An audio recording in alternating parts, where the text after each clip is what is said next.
What's up, everybody? My name is Maximilian Deer, and I am here with the one and only Cody McDonald. And today we're going to be talking about everything you need to know about creative finance wraps. Real estate 101, but not just 101. I'm talking creative, subject to seller finance, but earning passive income with real estate by selling on a wrap. So I got the man, the myth, the legend, Cody McDonald. Feel free to introduce yourself. What's up, man? So, like Max said, my name is Cody Mack. Max and Mac, that's got a ring to it. Cody Mack. I've been doing real estate for 6 years now. Started off as an agent, went to wholesaling, and then somehow stumbled across a group of guys that do notes and really creative deals. And it's just been on the up and up ever since then. Like the thumbnail in the video said, I literally started out with zero money. Because my history was I went to college playing baseball, hitting the ball, getting free school to do it, and then baseball stopped paying. So after that, I dropped out. So technically, I'm a college dropout, and I have a real estate portfolio. And the highest job I ever made was like $36,000 a year at that, I think. And like I told Max the other day, we literally spent like $10,000 or $11,000 on marketing the whole first year, and just to get a $4,000 pop. So I was working 40, 50 hours a week, making like 36 grand, and then spent $10K on marketing, and then all I got was a $4,000 pop off of an assignment. So, you put your nose down a little bit, you're studying with the people, and then you figure out notes and make your connections and everything. And then literally got my first note deal where I got a guy to pay 100% of the purchase price for me. And then I just wrapped that. And it's been cash flow ever since. Guys, I love this story. I love wraps. I love everything about this because wraps you can do with no money. You just need to be so creative. It's taking creative to the max, and it is the only way that I know in real estate to earn actual passive income, like legit actual passive income. Cody, on your side, your mic's a bit scratchy from the chat, so I don't know if you can check that or something you can do. But I'll just talk here for a second. So, guys, what is a wrap? And then I'm gonna let Cody get into details because Cody has done a lot of wraps. He pretty much exclusively does wraps, if I'm not mistaken. That's pretty much your only exit strategy, maybe some long-term rentals here and there. And the reason I love wraps is the passive income. So a wrap is when you take a house, whether that's a house that you bought traditionally, maybe you just bought it cash, but usually not cash. Maybe you got a loan from a bank, right? You usually got a loan from the bank because you need debt on a property. Or you did subject to, you took over someone else's loan, or you did seller finance. You just did a loan with the seller. So you have a house, you have whatever you want to call it. It could be a building, you have an RV park, it doesn't matter. You have a property with debt on it. And then you sell that debt, you sell that property with debt on it in the form of seller financing.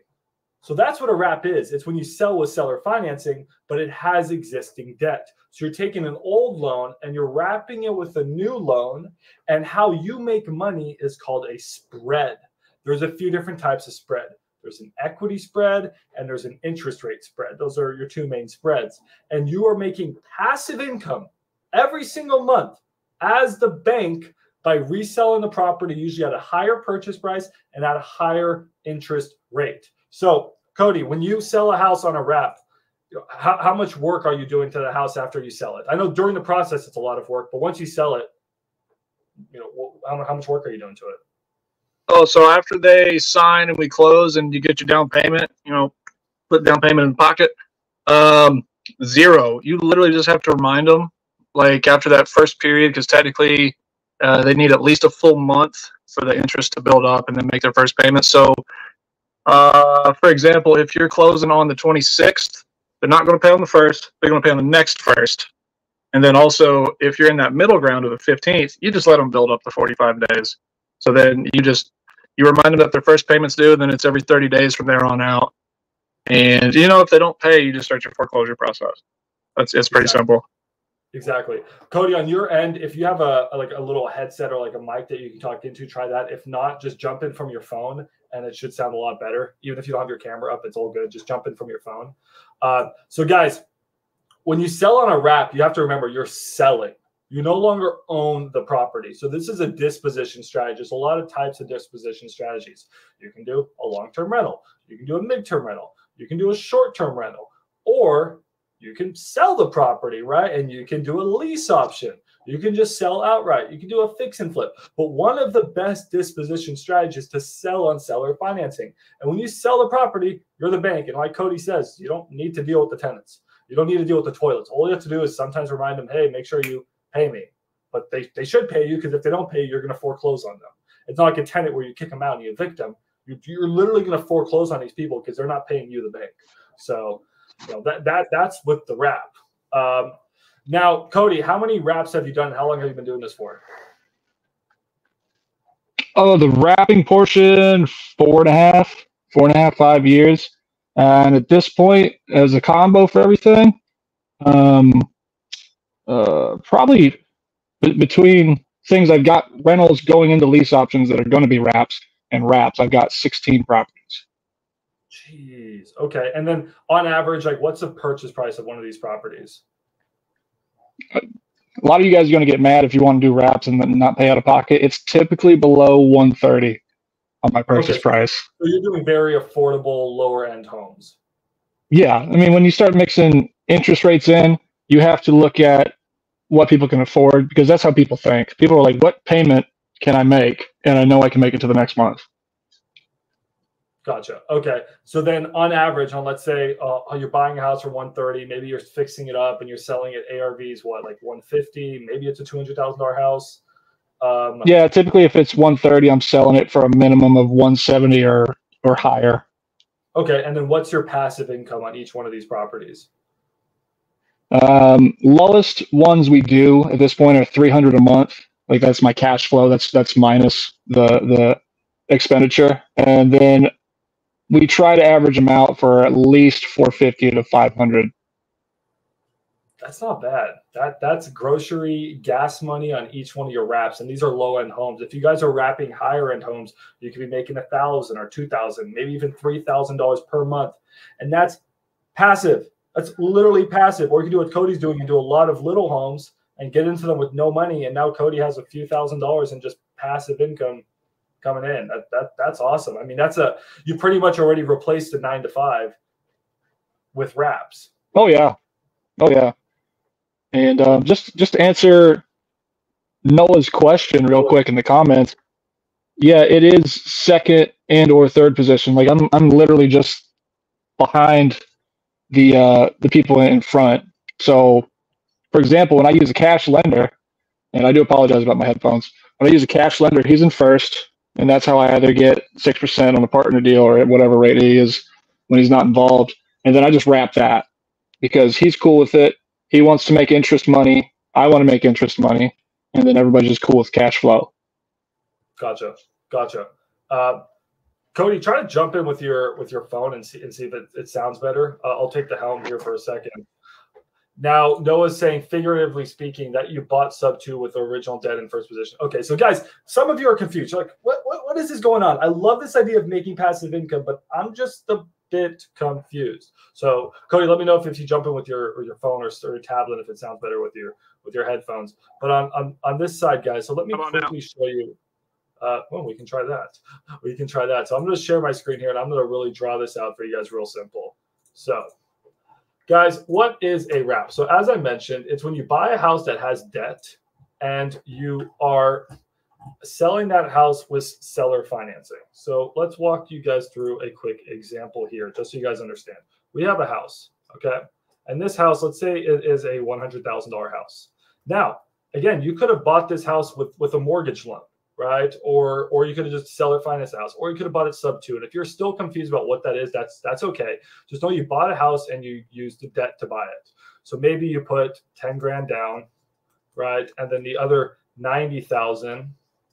Let me draw that a little bit better for you guys. The other 90,000 here, you got a loan. And this loan, let's say it's at what, 3% interest, and it's a 30-year loan. Now you got to figure out what your monthly payments are. Cody, if you can run those numbers for me in the background, that'd be awesome.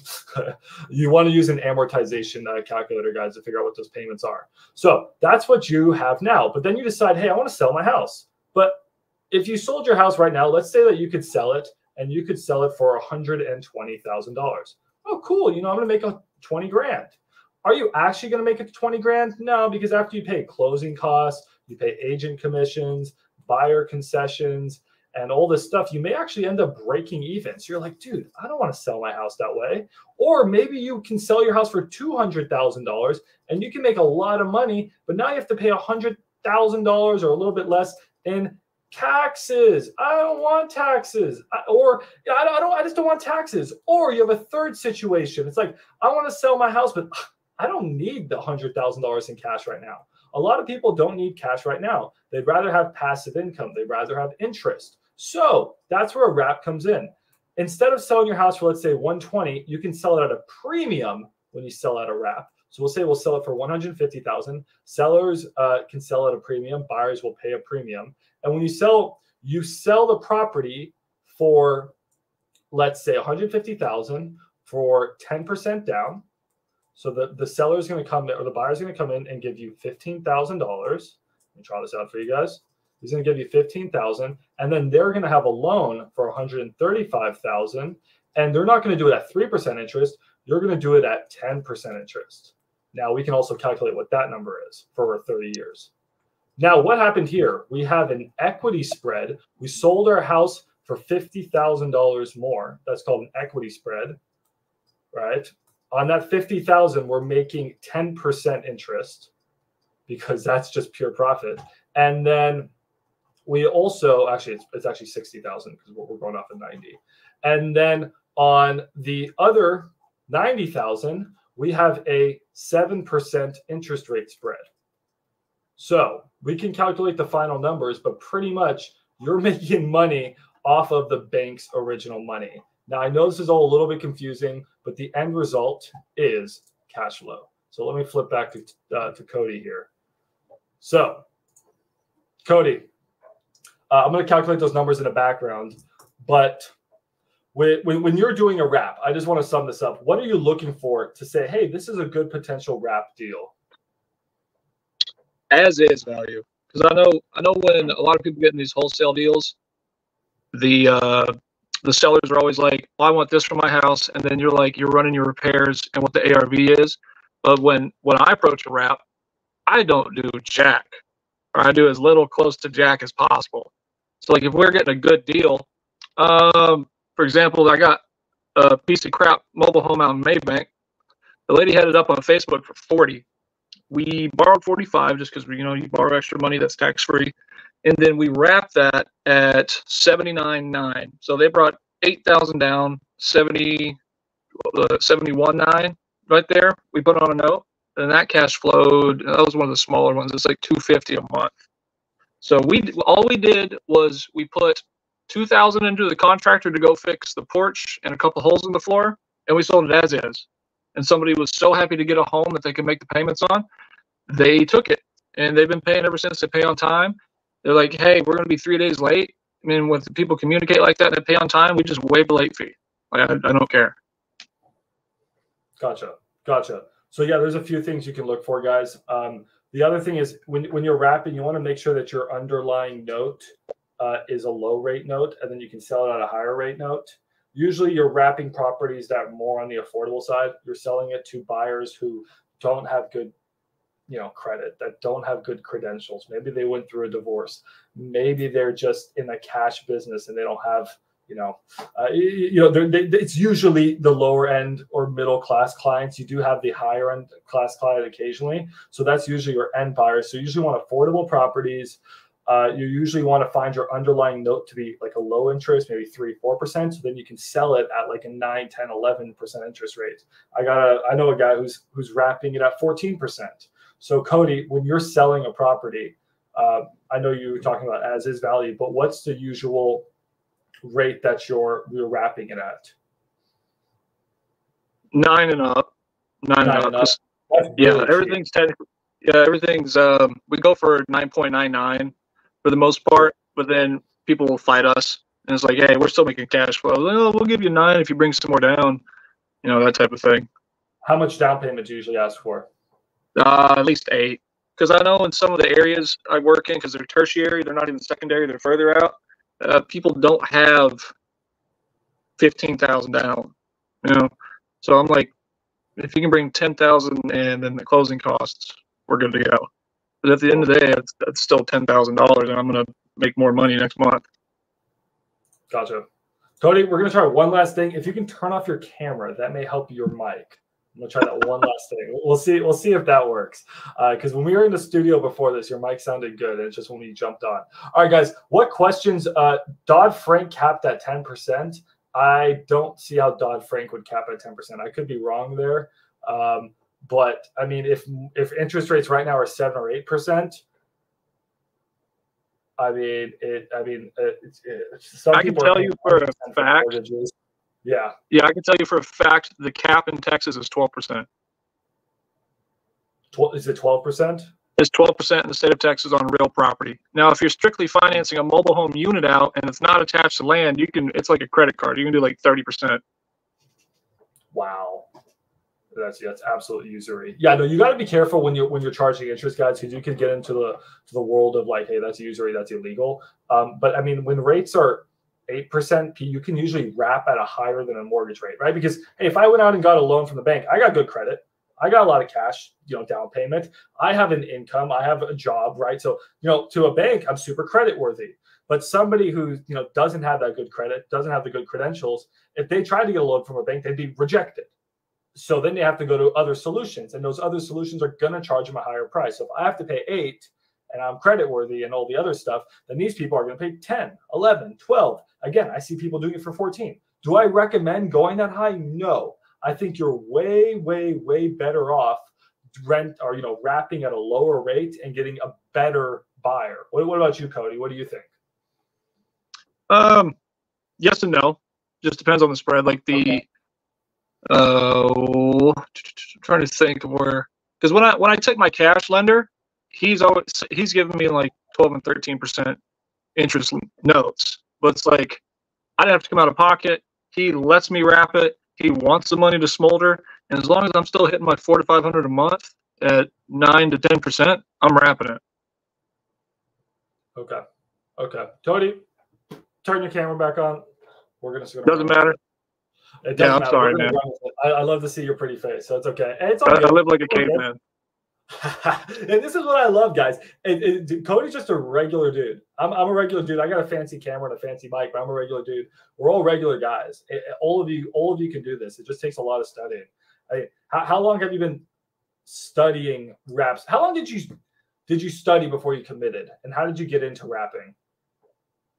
It was a mentorship, honestly. It was a deal split mentorship, because I called the dude. His name didn't even pop up on the wholesale deal. I called him. He's cussing me out. He was like, "You're a dumbass." I had like all the worst words. He was like, "You're never gonna make any money out of this deal." And that was like a 20-minute phone call. And at the end of it, I was like, "So, is there any way we can do business in the future?"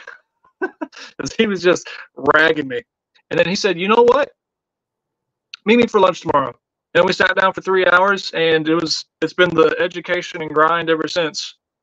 I mean, it wasn't fun. None of that first year and a half of doing notes was fun, because you give up everything. But I learned so much, and then I realized at this point I constantly need to grow. But I feel like I know more than 2 out of 3 people I meet, because they don't know how to do it. But I could sound like a douche saying that. So no, but you know a lot more than anyone I know on raps. And I mean, I thought I had a good understanding of them. I never personally done one, but I tell people about them. I sort of teach them. I'm like, it's not that hard. But then there's like layer 2 of raps, and then layer 3, and then layer 4, and it starts to get so deep, and that's where you absolutely have me crushed. I think I can explain it pretty easly. But guys, this is a different world. You can buy on a rap. We're only talking about selling. There's even ways to do mirror wraps and purchases. It's an awesome world. But if you're a little lost, what you need to remember is, if you have a property, it has underlying debt, and you want to make passive income with real estate, you could sell and you could cash out. You could, sell and pay taxes. You could sell and lose money by paying all these agent fees and all these closing costs, or you could be like, yo, I'm just going to sell, and I'm going to sell with seller financing. I'm going to make passive income.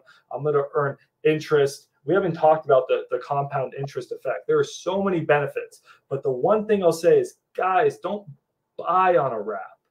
Wraps are for selling. They're not for buying. It's like sub 2 deals. We don't sell sub 2. We buy subject to, right? They benefit wraps benefit the seller. You don't want to be on the other side buying these deals. So Dakota asked, if I were to sign up for schooling to get my real estate license, is that a topic that would be discussed in a book? Hell no. Hell no. I have my real estate license. They don't teach you any of this. They don't teach you anything creative. They don't teach you anything about investing. They don't even teach you how to get the money, transact the money. That's it. Yeah, honestly, I don't even remember what they taught you. They teach you the dumbest stuff. And again, I recommend that all of you get your real estate license if you're wholesaling or you're investing, because it makes you do real estate so much better, and you have a higher standard to set yourself to. It's just a better way to perform real estate. But no, they don't teach you anything. It's a waste of education, in my opinion. So Cody, this mentor that you found that taught you everything. I mean, you don't have to say their name if you don't want, but did you have to pay for this mentorship? How'd you stumble into this opportunity for everyone else that's wondering? Oh yeah, he was doing it was an equity split, but you basically hand him the deal because he's borrowing the money. So I mean, if you're doing a deal split and then your mentor goes and borrows the money to do the deal, it's fair to let him take the monthly money. But when you don't know anything and you're only getting 40% of the down payment on these deals and you're not getting any cash flow or any equity in the deal, you feel cheated. But when you absorb it and start knocking out your own deals, then you're like, okay, I can understand why I gave up so much, because I learned this and all these people over here don't know it. So I mean, you just gotta give and take. Yeah. So guys, if you're not fully comprehending, so how you make money back on a wrap, so you're buying a house sub 2 seller finance usually, and then you're selling it, you're going to get cashed out with the down payment, that initial 8, 10, 15%, 20% down payment from the seller. And then you're also then going to get that passive income. So the goal of doing a wrap properly is to sell a property and have the down payment pay for all of your entry fee. And then you're in the deal, no money, literally no money. And then everything on top, every monthly payment after that is just cash flow. So I'm going to walk you guys through some numbers and some examples here. And Cody, I mean, if you have anything you want to mention or say, go for it. But I'm going to show them really how to calculate a wrap. Guys, what I love about this is calculating a wrap is so easy. Again, it can get more complex, but it shouldn't. It is also easy. So let me flip over to this screen. I do want to say this before people go thinking about building their portfolio around wraps. So it's less hassle. Like it's 99% no hassle once you sell it outside of that foreclosure process. But it is not an asset to the bank or to lenders. It is personal property. Okay, so if you have this portfolio and you're like, hey, I want to get a line of credit for $100,000, they're gonna be like, no, I don't like this. I'm like, but you'll give me $100,000 on this crappy rental over here that's got the windows busted out. I'm like, yeah, that's a real asset. But I'm like, I'm the bank. I can sell it to you. I know banks sell their paper. So that's the other thing. That's so interesting. Okay. Yeah, and then the second thing I want people to realize is you still get capital gains. It's just an installment sale. So if you sell it within a couple months, it's short-term capital gains spread out the lifetime of your mortgage. Guys, they get confusing. It's like an iceberg, right? You only see the top. You're like, oh, this makes so much sense. You start digging down, it gets confusing. And yeah, there's cons to everything, but all in all, wraps are awesome. But yeah, like Cody's saying, there's a lot more to it. Now, so here we go. So in a typical deal, guys, in a typical deal, right? How are you calculating your cash flow? Well, you take your rent and then you subtract your expenses, right? What are your expenses? Your PITI, your principal and your interest, which is your debt, what you're paying to the bank every single month, or what you're paying to the seller every single month, or what you're paying subject to every single month, right? That's your principal and interest. You also have taxes. We have to pay property taxes. We live in a disgusting world where for some reason, when we buy a house, somehow we owe the government money every single month. It's crazy. I'm paying $10,000 a year on one of my rentals to the government just for the right to have the property. Ridiculous. I hate it. Anyways, so you have to pay taxes every single month, and you have to pay insurance every single month because, God forbid, it's been raining for 26 days in a row here in Texas, and if lightning strikes my house, I don't want to come out of pocket on that, right? So that's PITI. And then you also have other expenses, right? You got, vacancies. You got, stuff breaking, capital expenditures, maintenance. That's how you calculate a typical rental. You take your rent, you subtract all these expenses, and then you get your net cash flow. It takes a while to calculate. But how do you do it for a wrap? Well, hey, let me quickly show you here. Guys, with a wrap, remember what I said. You are the bank. You're not dealing with tenants and toilets. So you don't have to pay taxes and insurance. You don't have to pay the vacancy expenses. You don't have to pay the capital expenditures, the maintenance, all the gardener, all that stuff, the utilities. No. So you take the PI. So let's say you bought a house for it has a $100,000 mortgage, and you're at a 3% mortgage. Well, that's $421 a month. You're paying that every single month. It's going to come from the seller, but you're the one technically paying it. And then you're going to resell the house at $150,000 at a 9% interest. Okay. Now, remember, $421 a month, everybody. $1,206 a month. That's an $800 difference. That's your cash flow. Just like that, that's your cash flow. And that's essentially how you're calculating the cash flow for a wrap. You're taking the underlying debt, you're making those payments every single month, and then you resell it at a higher, usually a higher loan amount, not always, but then at a higher interest rate. And the difference is what you're making. So that's literally it. So the math behind it's really simple once you understand what you're doing. Cody, do you have some like crazy, super fancy wrap calculators, or are you just doing it all on a napkin or Excel sheet? 10BII financial calculator. Let me. It's the paid one. So I got one on the tablet just now. 10BII. You pay like $6 or $8 for it, and that's how you run all your numbers. So I think my little protege Giovanni is in the stream. He's still been learning how to use that, because some people don't know how to calculate their return and future value and everything. But it's really simple. Like the calculator does it for you. It shows you your amortization chart. But it's literally like you take over sub 2, 20 years left, 5%. You just adjust the months once you find out the true amortization, put the months back in there, gives you the present value left on the loan, and then you wrap that. That's why I had to make notes, because I'll just bowl through it at this point. And shameless plug, I am coming out with a creative finance software soon enough, so I'll be able to calculate all your guys' wraps for you. But that's my shameless plug. But yeah, no, guys, the basics of it is really not that confusing. So instead of taking rent and minus expenses, you're just taking the underlying mortgage, and then you're taking a new mortgage, and you're saying, hey, this new mortgage minus underlying mortgage, this is my cash flow. The new buyer, they're the one paying taxes. They're the one paying insurance. They're the one paying for everything. You're just getting cash flow. So if you guys have questions in the chat, please feel free to let me know. Wraps are probably on the scale of the most complicated things in creative finance. They're up there because you have to understand sub 2 and seller finance. And then already to understand this, sometimes you already have to understand hybrid. I see there's probably Morby method, and then below that's probably wraps. Wraps are hard. Wraps are tough. Let's go, Joshua. Thanks, man. Software coming out soon. I've been working on it for almost 2 years now, probably. It's been a nightmare, but it's coming. It is in the works. So, okay, so that's funny. Cody, did you know that I met Nick Legamaro? Yeah, I actually saw you post a little 1-minute clip, and he was on the TV. Yeah. And I basically turned around. I think I texted you or called you. I was like, dude, you know Nick now? Because Nick hits up everybody. He's like, oh, let me back into a deal this way. And I was like, I bet he sold you guys on it too, didn't he?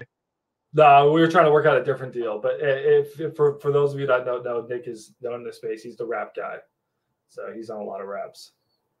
Yeah, Nick the Note Guys. So just so everybody knows about Nick,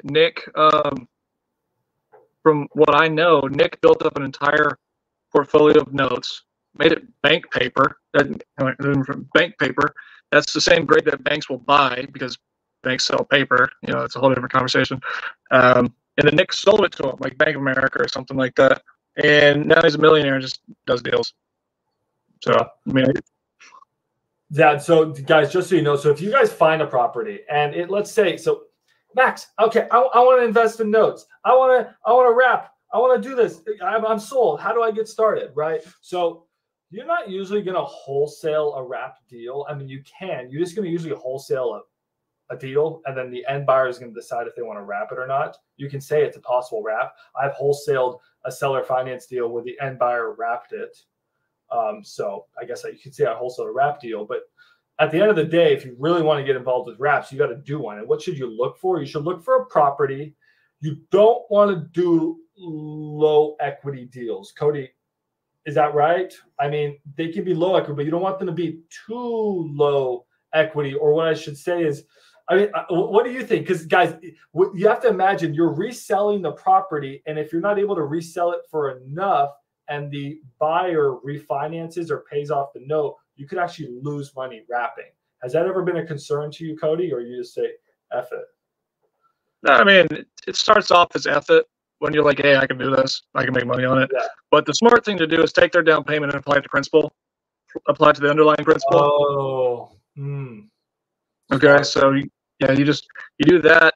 You knocked off 50, 60,000 in interest down the road, and you just let it ride. I mean, say if they're bringing 25,000 down, everyone's like, oh, I want to keep the 25,000, but just keep like 5, dude. Like you'll get you to your next deal. Put the other in there, knock off 40 months of payments. So when they refi, I mean, you might break even, but you approach that whole thing because you wanted to A, save homeowner A, B, make some money on it, so you made cash flow, and C, the second homeowner got a house out of it. So now you have a good reputation. So interesting. I never thought about doing that. Okay, because guys, what I'm explaining here, and let's go back to the beautiful drawing board. So let's say we have a property. You know, I usually recommend people to not wrap properties with too low of equity, but I guess there is ways around it, just like anything. This is why we have Cody here. But for the most part, maybe a little bit of equity spread, or maybe somewhere you can add value. But if you have a house and it has let's say a $300,000 loan on it, and you know, it's worth $300,000, right? There's no equity. It's worth $300,000, but this is a 2.5% VA loan for 30 years. All right, I know Cody's already like sobbing, like he wants this deal so bad. But Cody, if you were to resell it, would you and you can only resell it for, let's say, $300,000. Now you can usually sell at a premium, right? So you think you could get what, 310, 320, 330? You think, Cody? Not anymore. No, the market's pushed back a little bit. I've actually had to start giving closer to FHA rates if they bring a down payment and whatnot. And I've been getting a lot of pushback on things above premium because people want to feel like they're getting a deal.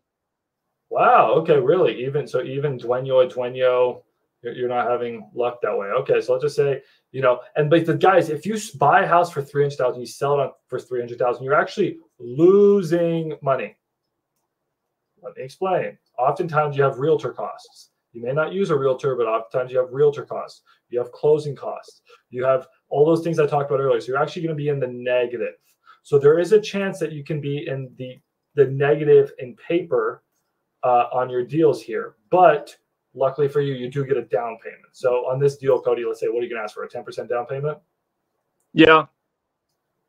Okay. So Cody asked for a 10% down. So Cody's going to get $30,000 down, and then he's going to wrap a $270,000 loan at 8%. Okay. We can jump over to the calculator and see what that is. So we have an underlying mortgage of $100,000 at 2.5%. So that's costing Cody $400, and then he's selling it for not $100,000, excuse me, $300,000. That's costing Cody $1,200, let's say, and then we're wrapping it at 8%. So now we're at $2,200. So Cody's making $1,000 a month in cash flow. So you might look at this deal and be like, dude, this is such a great deal, right? I'm getting a $30,000 down payment, and I'm going to be making $1,000 a month in cash flow. The only issue here, guys, and I'm going to let Cody take it after me, is what happens if in month 6 they say, hey, I'm just going to refi, or hey, I want to buy the house outright, right? Well, you've only gotten $6,000 in cash flow at that point, and they're buying the house for $300,000, and you bought it for $300,000, but you paid, let's say, $20,000 in realtor costs and closing costs, right? And maybe you even paid an assignment fee, right? Maybe you paid an assignment fee because they bought it from a wholesaler. They paid realtors. They paid, closing costs. $20,000 is not a lot of money to be in the deal. Oftentimes you could be in the, 10% in the deal is not a lot of money. A lot of people are getting into deals 15%. So now they're in this $45,000, right? So imagine they're in this deal $45,000. Month 6 they refinance. You've only made $6,000 in cash flow. In this situation, guys, you'll literally lose a shit ton of money on your deal. So, Cody, how do you prevent yourself from that happening to you, or is that a concern to you? It hasn't been a concern. Literally, if you, like I said, if you are worried about it, just take the money, apply it to principal. Okay, and that's literally it. I mean, it's pretty simple. I feel like I should have more to say, but just take the money, give it to the bank, because you don't want to be in the hole owing the bank money, where the bank going and getting mad at the seller, and the seller's like, hey, I deeded the property over, and the bank throws a red flag, and then somebody might get sued somewhere, and then that whole situation. Yeah, but you're still, correct me if I'm wrong, maybe I'm in the wrong here. You're still losing money on this deal, even if you apply the $30,000 down payment towards equity. Now the loan is, now you're which equity? You mean you're applying it to your original loan? So now your the underlying. So now your original loan is $70,000, but sorry, not 70. It's $270. But my whole point is that if your entry fee to get in a deal is too high and there's not a lot of equity in a property, if they refinance quickly, you could still lose money, whether you're taking that cash or whether you're applying the principal. It makes no difference. I would have told you not to buy the deal if somebody's charging you 10% to buy it. Yeah. So guys, just my whole point being on these guys. So when you're finding a wrap deal and you say, oh my God, it's such a great deal because it's a 2% rate. Well, if you're overpaying for a property, there are consequences when you sell that property. Guys, Pace Morby, he overpays for every freaking property he buys, but he has a 10, 20, 30, 50-year outlook. He is holding those properties. When you're wrapping, you are selling your property. So you need to make sure that you're getting it at a discount, at least a little bit of a discount to the market. Would you agree with that, Cody? Yeah, 100%. Okay, cool. That was the point I was trying to make. Guys, don't go out, because when you guys are looking on Facebook and Pace Morby's group, and dude, I love the guy, or you're finding all these deals, all these wholesalers are sending you sub-2 and seller finance deals at above market rate because they repeated what Pace says, hey, price doesn't matter, rate matters. That matters only in the long term. If you're going to go ahead and sell it in the short term, you can get your ass chewed, right? If those sellers decide to refinance in 6 months because they hit the lottery and or somebody co-signs on their loan and they can refinance. So be very careful when you're wrapping. Make sure there's equity spread as well as the rate spread. I'd almost consider the equity spread more important than the rate spread, personally. Fun. Okay, that was just a rant. That was a rant because I get sent all these deals. I don't know, dude. I get sent all these deals all the time, and it's like, dude, such a good wrap deal. I'm like, if they decide to resell the property or refinance, you're fucked. Like, and it's not just refinance. Maybe they just want to sell it. It's like, dude, you're the bank. You're fucked. Like, you're gonna lose a lot of money on that deal. So and the other tip there is make sure your entry fee is really low. Mm-hmm. Yeah. So on a typical deal, Cody, percentage wise, let's say you're buying a $500,000 house. What's your typical entry fee? Closing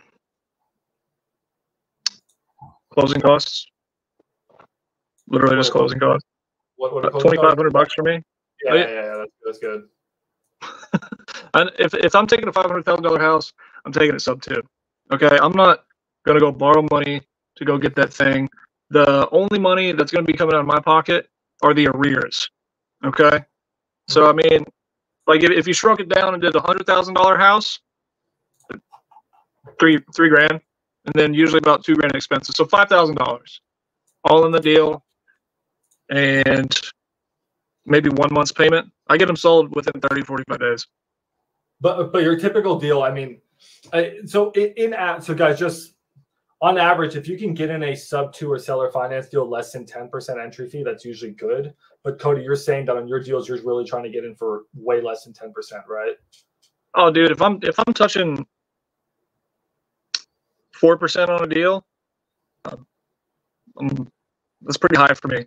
The most expensive one I just did, I think it was technically, I just bought a $142,000 note with the assignment and closing. I was all in 12, and then because I borrowed some of it, I got to pay some back. So technically, I'm in 15. I hit 10%, and I'm never going to do that again. It was just a pain in the ass. The reason I'm asking this is reverse psychology. Well, one, I want you guys to understand that you guys don't want to, one, overpay for these properties, two, pay too much of an entry fee. But here's the big rant. Cody, how many deals have come to you that you've like, nah, I don't want it? How many have you wholesaled? How many creative deals have you wholesaled? Not cash, just sub 2 or seller finance deals. I do not. I do not wholesale creative deals. I love this. Now, the reason why, guys, it's really simple. Imagine Cody, he's a very, very good creative investor.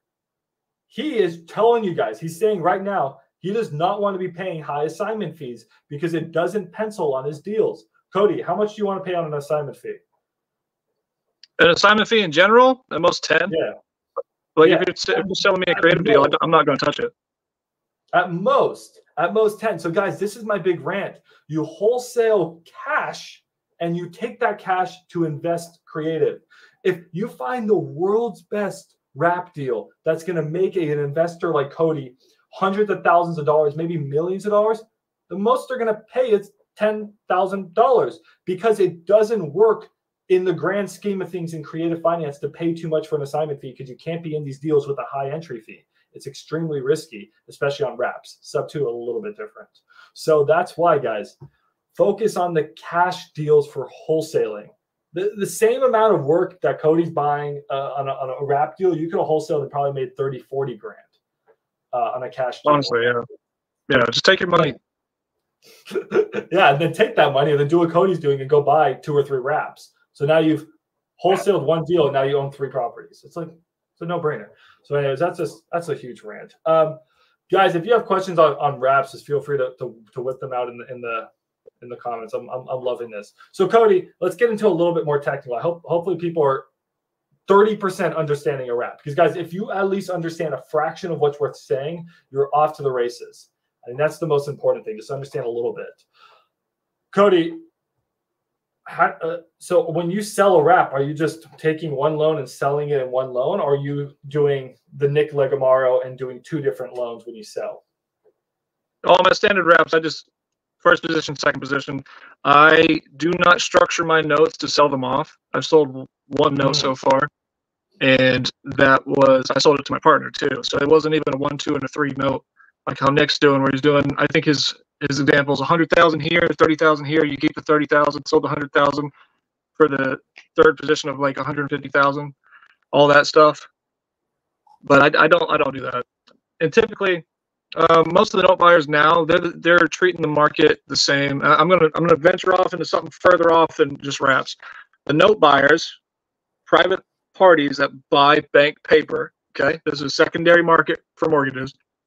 The note buyers are looking to buy out a note at least an 11 or 12% yield, and that's typically roughly calculated at 72% of the second position is what they will pay to buy out the entire note, if that made sense to anybody. Well, on the upside, your mic's fixed. I'm just screaming louder at my phone, dude. Dude, it's fixed. Okay, but no, that's making sense. So Damn, I wish we would have fixed this earlier. This is awesome. Okay, so on the one side, you're saying, so guys, you can take a wrap and you can hold it to maturity and earn passive income, or other people take these seller finance deals, these wraps, and they resell them on the market at a discount. It's called selling notes. Dude, I know the mic's fixed now. Damn. 45 minutes into the stream, we fixed it. It's all good. It happens. And then, but Cody's saying you can only sell it at 72% of the value. That's not a lot. No, it's because you're asking guys to pay cash for a piece of paper. I mean, same thing as wholesaling is selling your paper. The money is in the paper. So if the guy wants to make his money back, he's going to look at how many years is the note amortized, how soon is it going to pay off, and when he's going to get his money back for what he's paying for the position. Mm-hmm. So, I mean, they've gotten tighter, same thing as banks are, because these guys think like banks because they're buying the bank stuff. So they're like, I'm going to pay 72% or less for at least an 11 or 12% yield on my money. And that, because they reverse engineer the cash flow, is how they get their return. I mean, it's no different than us guys when we're buying ugly homes. Like I went out to today, shout out to Ryan Binion in this chat. He sent me a property. It was out in next to Love Field, Cody. So literally from the house, you can see Love Field. Really interesting house. It was a 99 build, 2.5, about 1,800 something square feet. I think it can make it 2,050 square feet because they're trying to convert like the patio or whatever. Anyways, all next door, it's like $1 million homes. But you know, this property still needs work. Guys, we're not going to buy it at 100% of the value. We're going to buy it at 70%, right? The 70% rule. Maybe I'll buy it at 75%, right? So it's no different with note guys. Everyone needs to get a deal at a discount for it to make sense to them. Yes, I am so happy this mic works. Ah, dang, 45 minutes in. We're going to have to do a wrap 2.0 live stream, but it's all good. I'm going to be at the office so I can write on the board, dude. I know. Get the whole thing going. Man, couldn't have got this figured out sooner. It's all good. But anyway, so yeah, guys, wraps, passive income. So what did we not touch on? So yeah, so you can either resell a note, guys. So if you think you're in a wrap and you're like, oh no, like I need to sell the property. No, you actually don't need to sell the property. You can just sell your note, right? Or well, actually, I mean, you already sold the property. But anyways, if you can always just sell notes. So that's a way to cash out, and you can set yourself up to sell notes, like Cody said he's not doing, or you can. And let's explain the positions. So that's probably what's going to confuse people, guys. I'm gonna let Cody take it because now he has a working mic. I don't have to talk as much. Okay. Positions are secured debt against the property. Okay, so everybody knows what a mortgage is. It is a lien. A lien is a secured debt. A mortgage just means secured debt. It's all the same thing we all learn. Liens go in two things. You have superior liens. That's, property taxes, IRS taxes, things like that. Those always get paid no matter what you do with the property. They're always going to pay first, and then the rest of the equity paid out at auction or sale pays everything else. So, and then you have junior liens.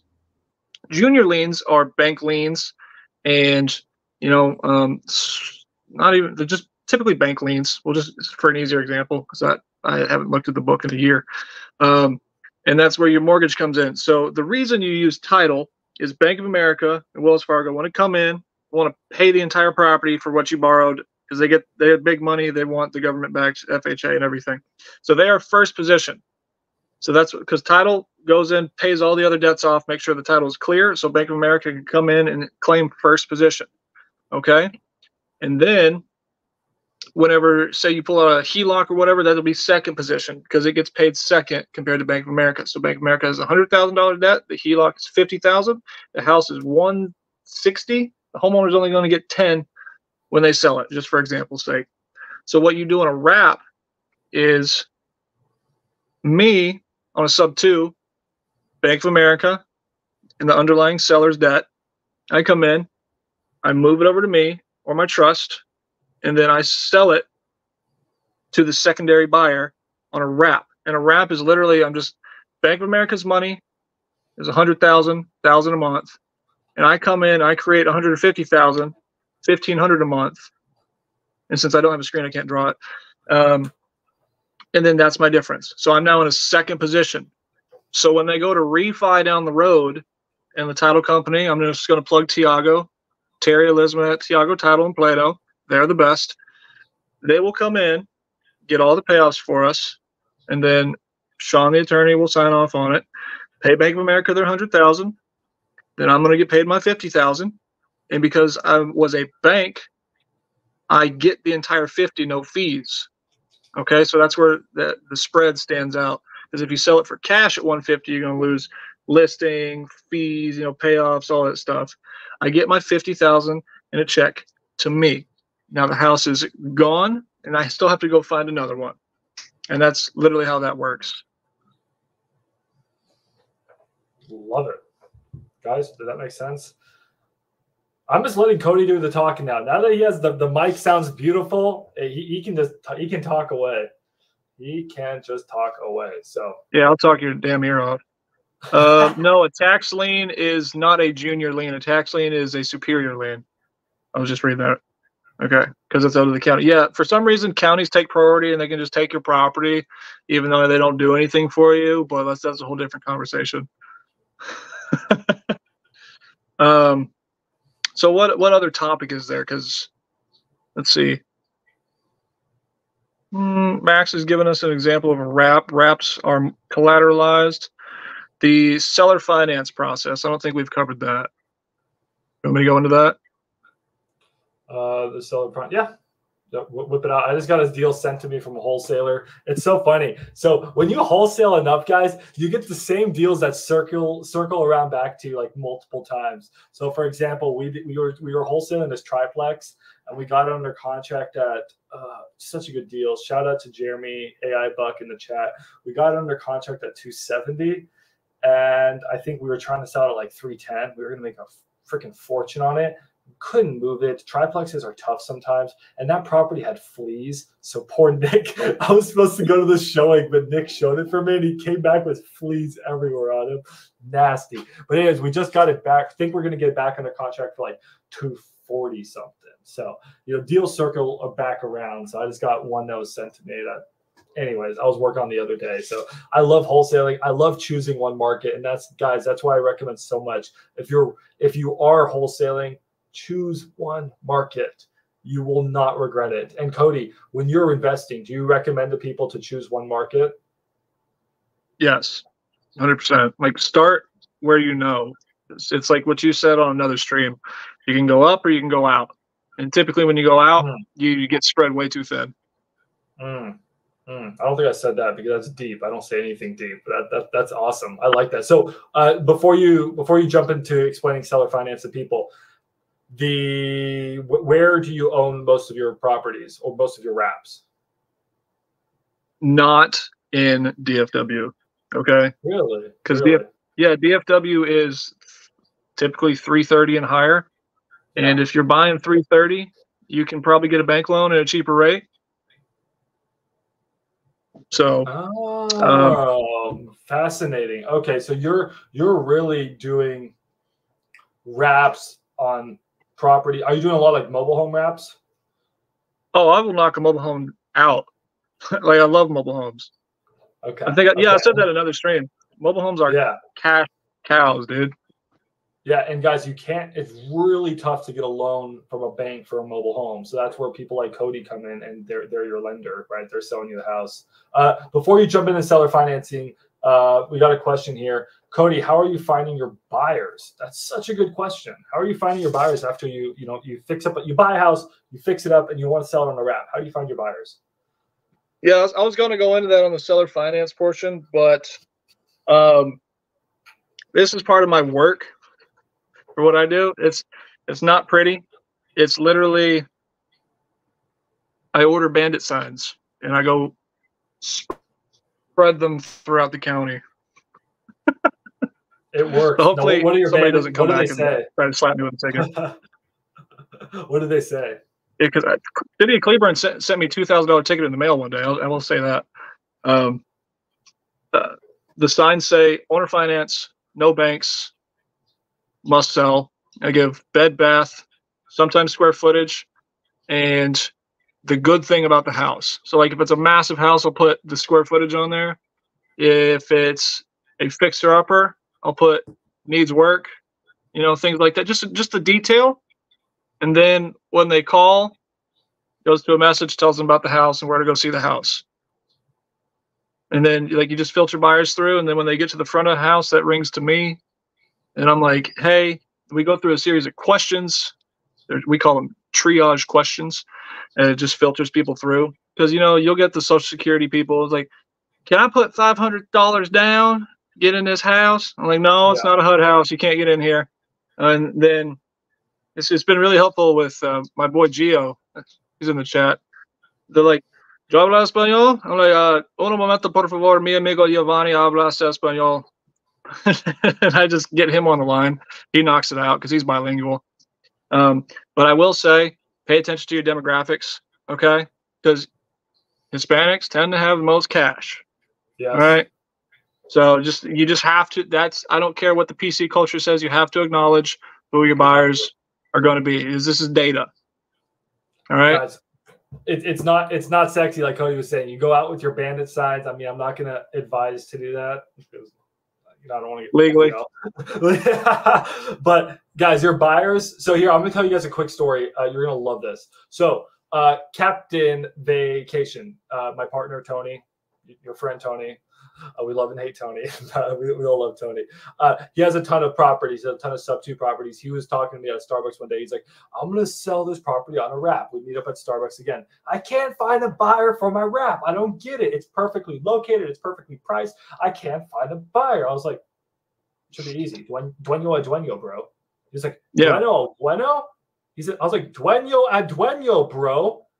He's like, what the hell does that mean? I said, tell your realtor on Craigslist to write Dueño on the title and then make the ad in Spanish. You'll sell your property in 24 hours.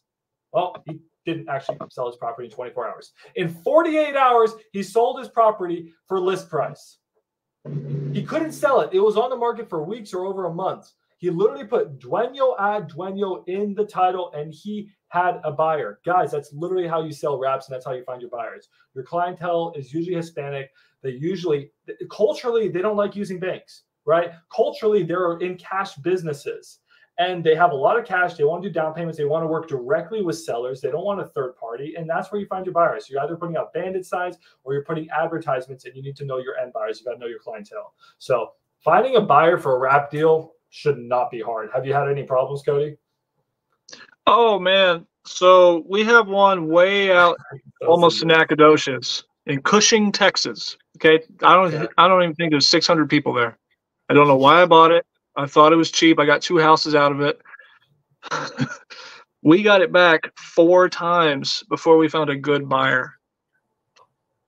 Yeah. And like literally one lady, the first lady gave us $8,000 down, gave it back to us in 2 months.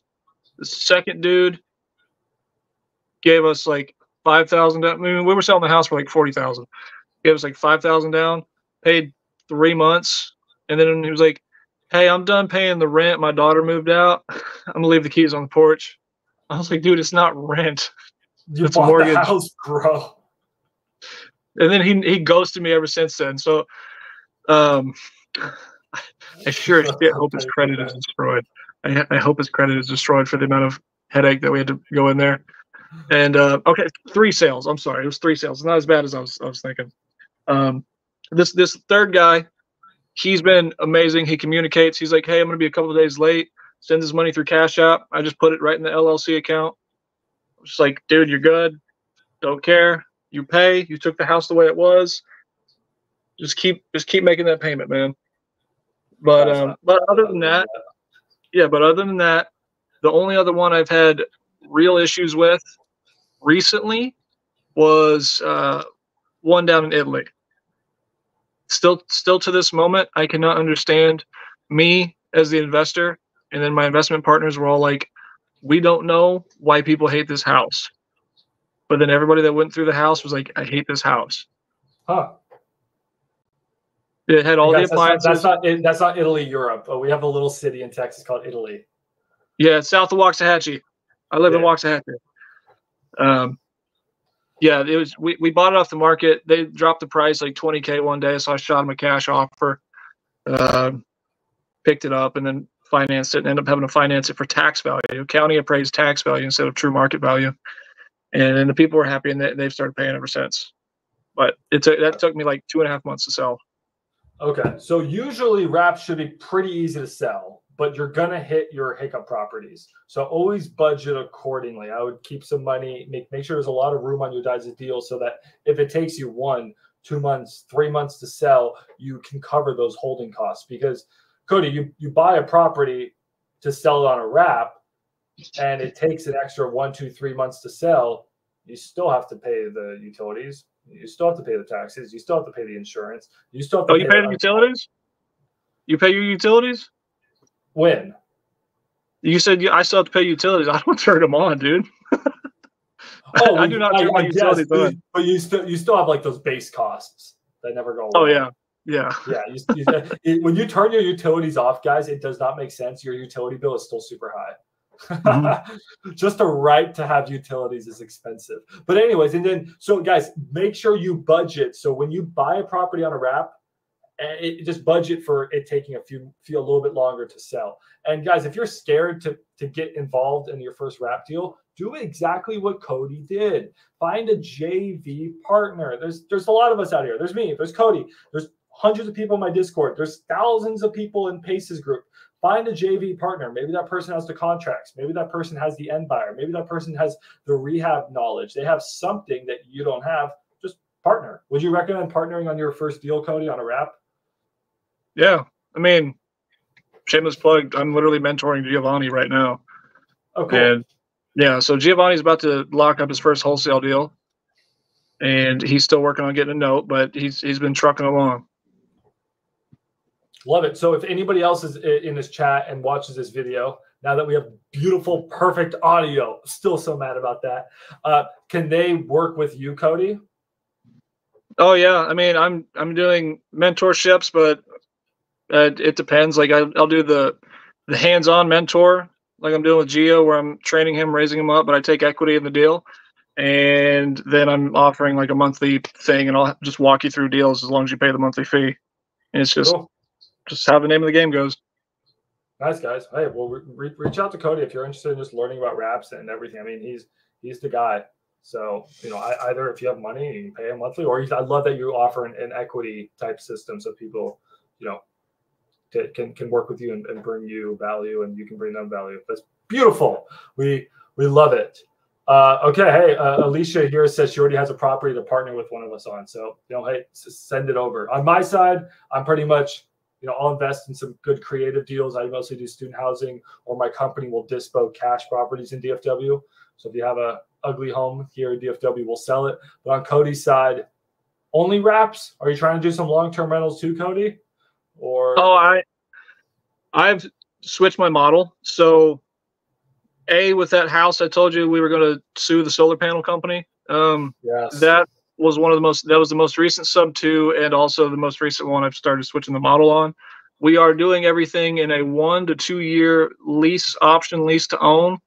So we get into a long-term capital gains. So we absorb the depreciation, because my notes, all the installment sales are starting to add up to like $5,000-6,000 a month in capital gain, or not a month, a year in taxes for capital gains.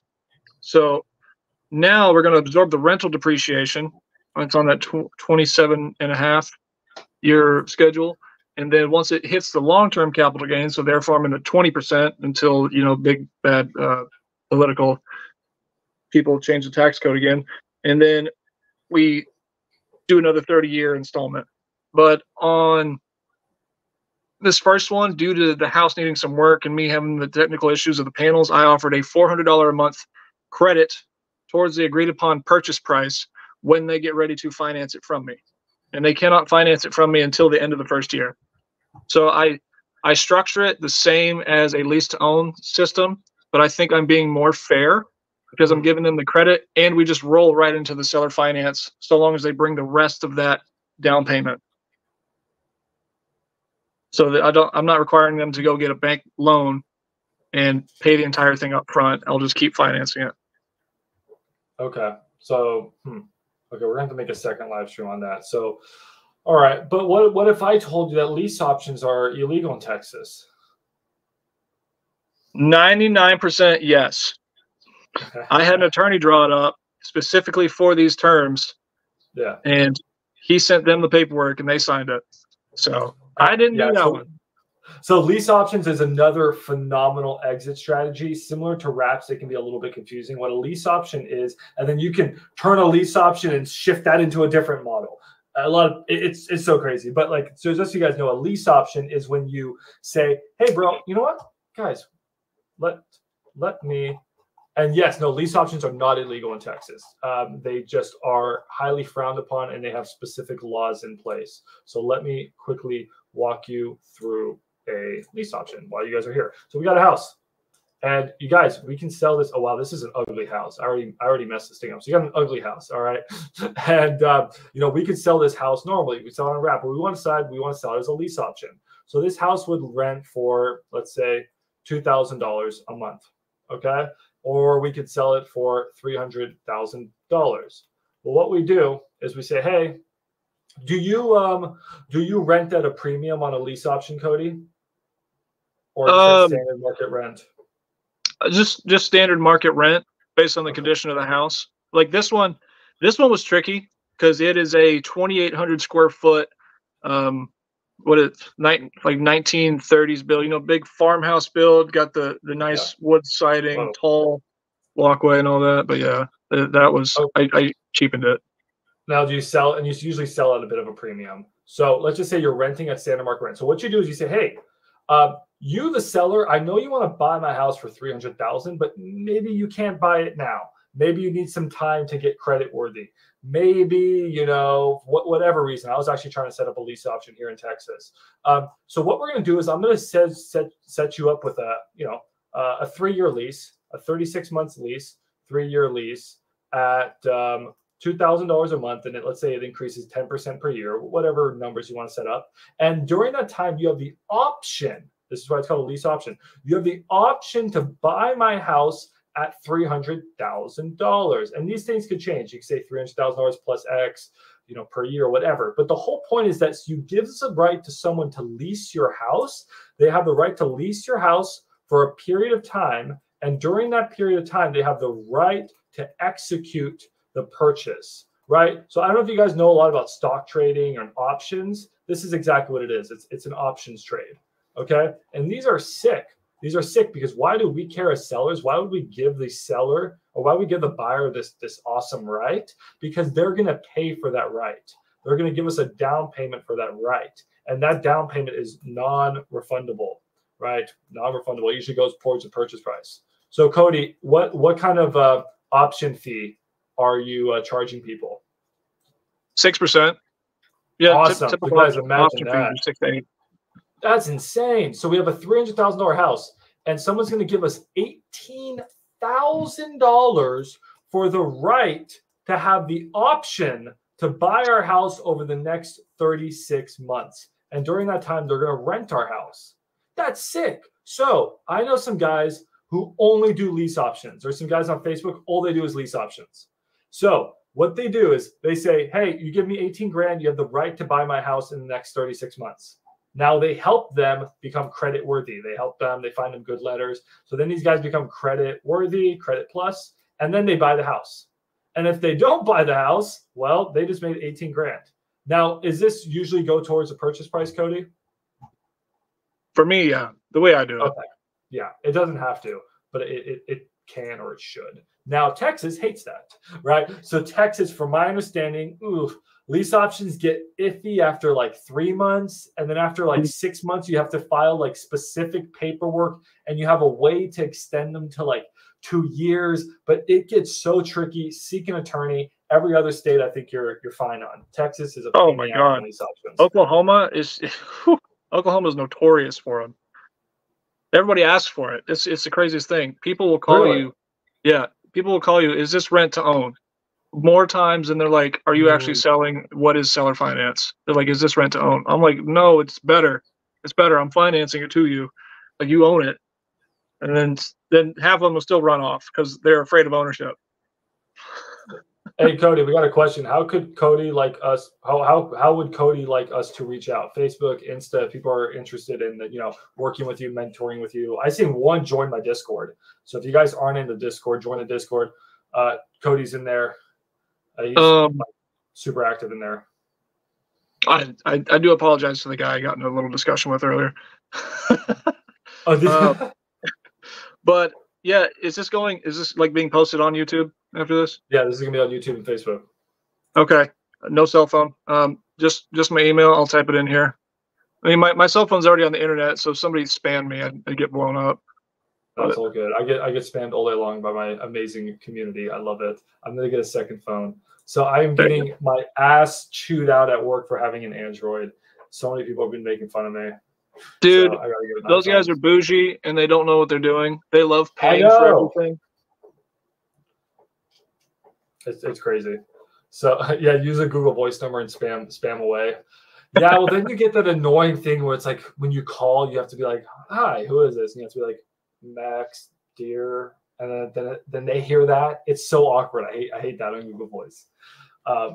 Shit, where were we at? Rent to own. Guys, I actually tried to buy a property here, rent to own in Texas. So here's the reason why I want to do it. As a buyer, there was a property right next to a campus, and this house would have been perfect for me. I own 2 other student rentals next to this campus. This one was walking distance. It was 3 doors down from the campus. I could have charged an absolute premium on rent because it was walking distance. This house was perfect. I was going to turn it into 6 bedrooms. I loved it. The one thing was that they couldn't do sub-2 and they couldn't do seller finance. The numbers just didn't work. The only possible thing I could have done was Morby method, but the whole thing was a nightmare, right?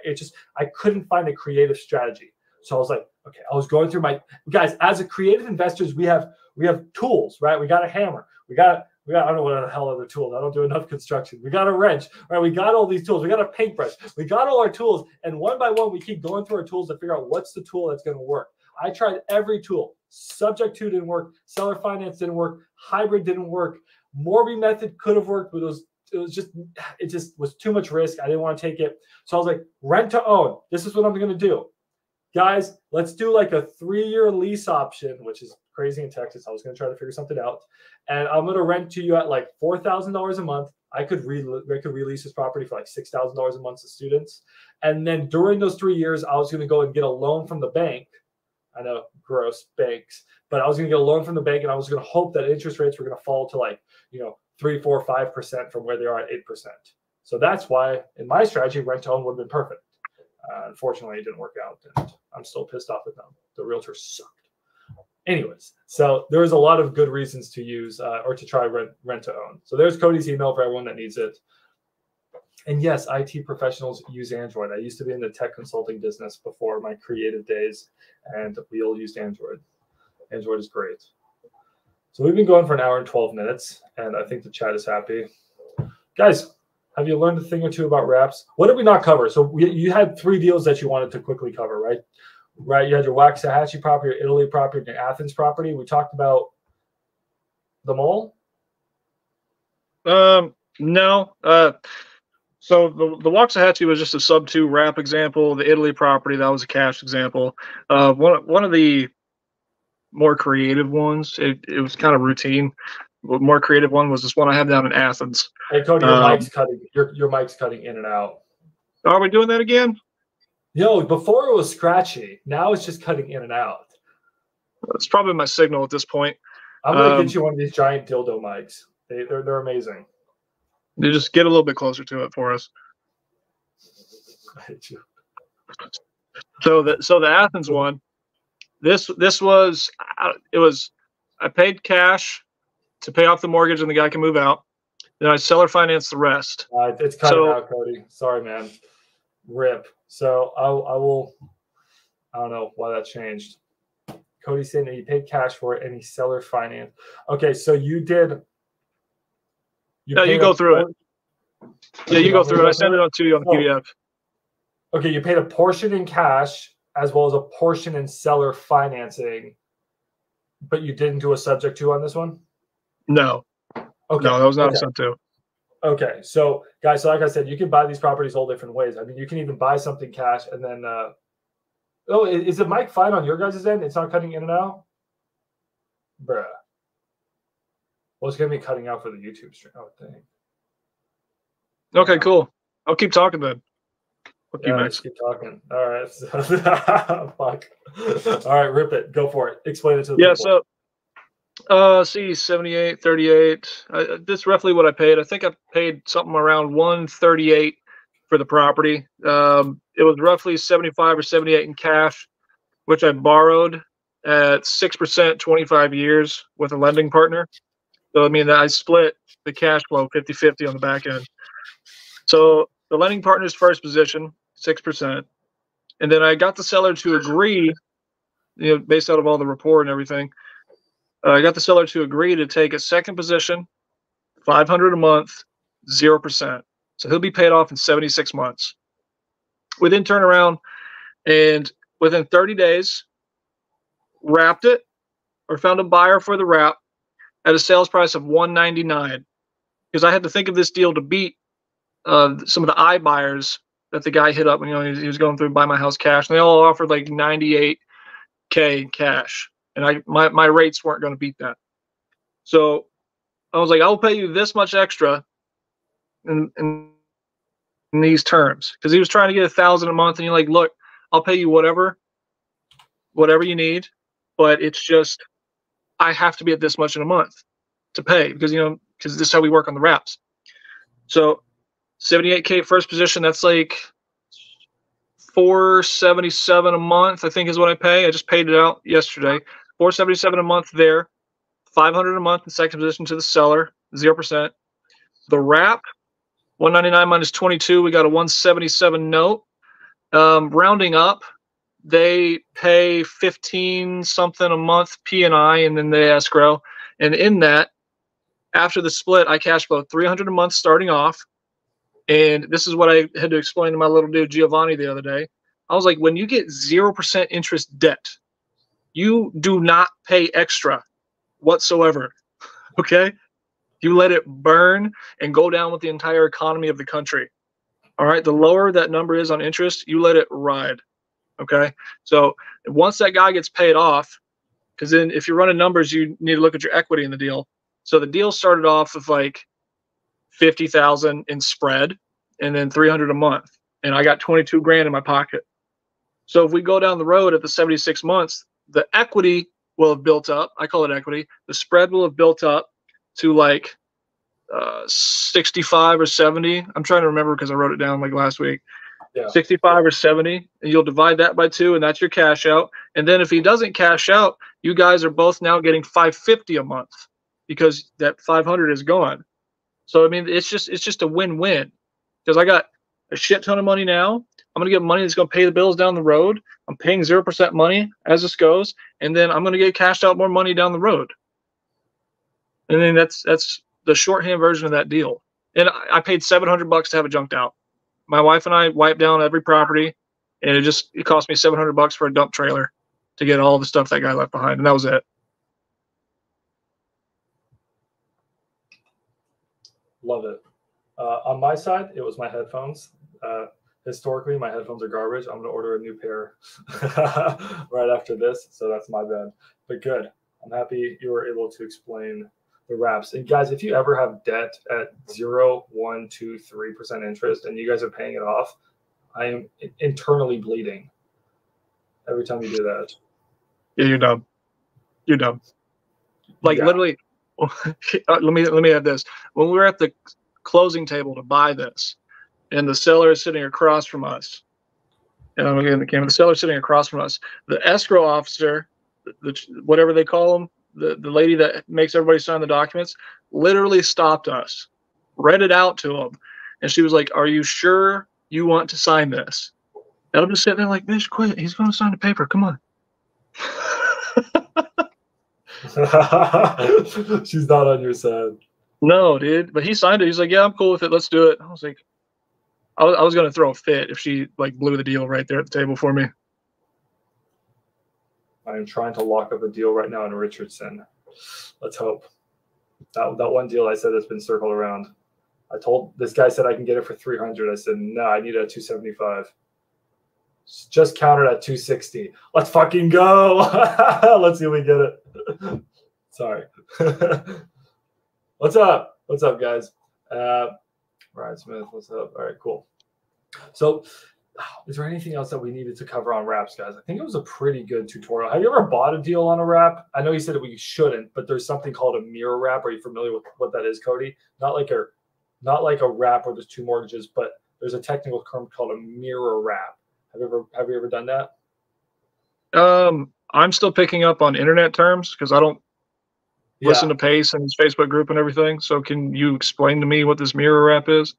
Sure. So in some people prefer, instead of doing subject to, and there's some situations that call for it, you can instead have the seller finance the property to you at terms that mirror the underlying mortgage. So there was one property that I was trying to buy near Waco, and the seller was a VA, and he needed to qualify for another property, but he needed to qualify immediately. And the solution we found out was a mirror wrap. So if he seller financed me the home, he was going to be able to show that income or that as income and be able to qualify for the next property. So we just seller financed at terms equal to the mortgage. So it's called a mirror wrap. Okay. I'll probably use that on next pitch where I get somebody's, because people are always worried about like my credit now, and then what if I go to buy another house in 2 years? Yeah. So I'll probably use that. Let's be like, that's cool. Just sell me the house and I'll pay. How much you pay for your mortgage? You're like $1,200 a month. Say, cool, I'll buy that $1,200 a month. And then you just have it in the documents where it changes based off of taxes and insurance and all that fun stuff. Just another way people buy property.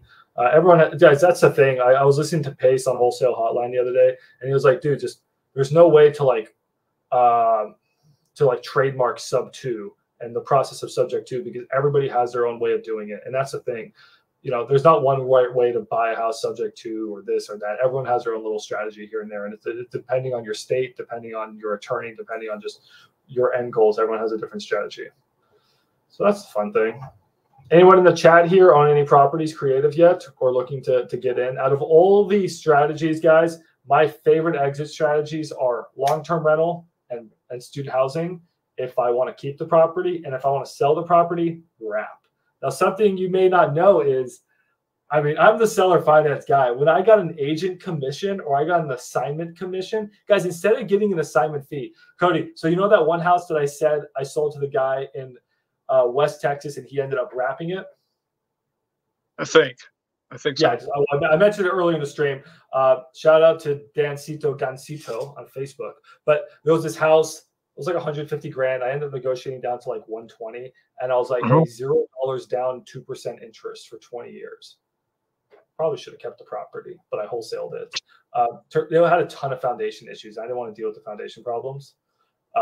So anyways, I ended up getting paid, I think I had a $10,000 assignment fee on that one. But I said, hey, give me $3,000 down and the other $7,000 financed to me in second position lien on the property at 10% interest for 10 years. Dude, I have tried to get wholesalers to take the extra assignment. I'm like, dude, it only works for me if I pay you 3 or 5 right now. Just break up the rest, put it in second position. And they all fight me. Because wholesalers are not, guys, and wholesalers are not investors. What I'm trying to do here is take you guys to church and convert you to being investors. They're not. If you look, I've been screaming this. Like Max said it. If you don't own shit, you're not an investor. Okay? Every single one of you, I'm calling you guys all out. You guys are the furthest thing from investors. You guys are the wrong mindset. You guys understand real estate and you guys can all be investors, but you have the wrong mindset. You want money now. You got to forego all of that. You got to get poor as shit like Cody was, right? And then just forego, have a shitty life for a while to build up enough passive income. I was dead ass broke working like 4 jobs in order to, accumulate properties like I did. It's just sort of what you got to do. Honestly, dude, like I have lived with my dad this whole time with my wife. We just now got to the point to where we bought a house. And we're moving. And it's going to be a $500,000 house. But like this is what I'm saying. Like, I love my wife to death, and I appreciate her sticking through me with everything. Like, she's the best wife. But I just feel so bad for how long the grind takes. in order to get enough money to come in for that portfolio to start stacking. Like this is like if you guys are going to invest and you're going to live on it at the same time, you're going to eat shit. Like either way, you're going to eat shit. Okay. Dude, it's so fucking true. I'm telling people. I mean, there's people. And again, it's not your guys' fault. I didn't understand when I started too. People are like, "Oh, I'm just gonna start investing and then quit my 9 to 5." It's like, no, if you're gonna start investing, you better get a second 9 to 5 because you're gonna be poor as fuck for 5 or 10 years until you get enough cash flow. Guys, the reason why Cody, how long did this whole process take you? How many years? 6. The reason it only took Cody 6 years is because he went with wraps and he's not actually getting the appreciation as much, right? So he's actually focusing on cash flow only. The reason why it took me 7, 8 years investing now is because I did student housing and I can create incredible cash flow. If you guys are just going to be buying long-term rentals and thinking that you guys are going to quit your 9 to 5 in 5 years, you're out of your mind. No. In 10 years, you're out of your mind. Maybe in 15 to 20 years. So if you really want to quit your 9 to 5 soon, well, get 2 9 to 5s and then figure out a way to get a huge amount of cash flow, either through wraps or a creative exit strategy like rent by room, like student housing. Like, hell no. Hell no. It takes so long. That's what people don't understand. Yeah, like the only way you're going to quit your job in 2 years is if you magically create a pop socket or something like that where it just blows up. That's it. Yeah. Like if you're doing a service or a portfolio, it's not going to work. Like he's created a software, and I'm sure he's going to sell it for like $4.99 on the App Store. I'm so excited. Yeah, you are. Yeah, I'm so excited for it. I'm so excited for it. I don't monetize anything, as you guys know. Like I have free YouTube channel, free Discord community, free everything, and so I'm only going to monetize like actual like software or something I build. I'm super excited for it. But yeah, guys, you guys aren't quitting your jobs anytime soon. I'm sorry. No. Don't. Like my wife, I was so mad. Like she's been here the whole time. Hey, babe, when did you make me take that 3-month hiatus? Was it the first year? It was like the end of the first year. I was just pissed off, throwing shit at night. I was like, we just keep spending all this damn money. She was like, you know what? Just quit. Just quit. And I listened to her. And then like 2.5 months later, I was like, I think I'm gonna get back into it. And she does the wife thing. She's like, you sure? You're gonna get mad again. But if you do it, you're gonna do it. And, so I have to thank her for taking the break and then both getting back into it. So I mean she's the best. But like it's just another example. So unsupportive. No, you speak truth. You speak truth. You need a rock in a relationship, guys. If you think you're going to be a real estate investor and doing it on your own, you either need a rock solid partner, you need an awesome family member, you need an extremely solid when I say partner, not like work partner, like like wife or girlfriend, because you cannot do this stuff alone. It's brutal. Yes, 100%. Like you always need somebody else. Because I was like, oh, I'm gonna hit a baseball and make $1 million, and I got like halfway there, then shit the bed. So it's like I'm good with numbers, I'm good with patterns, but consistency was not me. So I needed somebody who's completely logical, like my wife. And she was like, hey, this is the good and the bad, and this is what you're going to get. So go either do it or give up. So, I mean, I'm shortening it down. She's so sweet. She's not a hard ass at all. No, your wife's awesome. Man.